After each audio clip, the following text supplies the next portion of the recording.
So we're talking about thoughts. We're talking about how a thought has creative power and how ideas, once given enough attention, will then cause the body to respond to that thought, which we call actions and we call words. And how our interpretation of thoughts will create experience, which we call attitudes. And the process of utilizing a thought, which we call thinking, which all of these things are how we use these things in this intangible realm, which we call ideas, which come into our minds as words or images, and how once given enough attention to this word or image, we then utilize it in between our minds. And then there's a creative process that happens on how do we make this into a reality.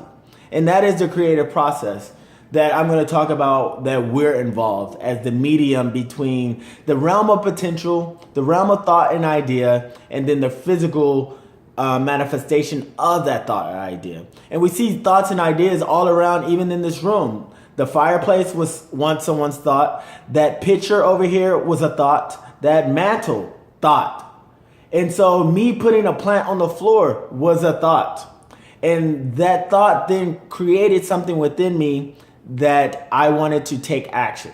And how depending on those actions create experience. And not only that, that we can be more deliberate thinkers. And how when we think negatively about ourselves, how we relate to each other and how we relate to this world will then outpicture itself in negative experiences. And also how we can actually deliberately and intentionally change the way we think and utilize this new thought process into co-creating a life that we desire.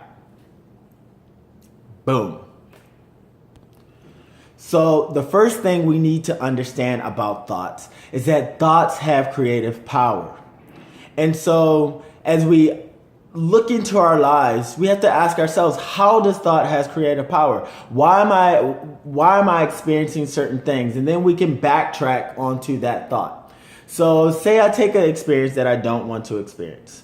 And I start to analyze that, or I become an observer of that experience. I then may look behind it and say, well, was there a certain idea or was there a certain attitude on? So let's take a thought, right? And we're in this thought, we're going to talk about how thoughts. Okay. Well then.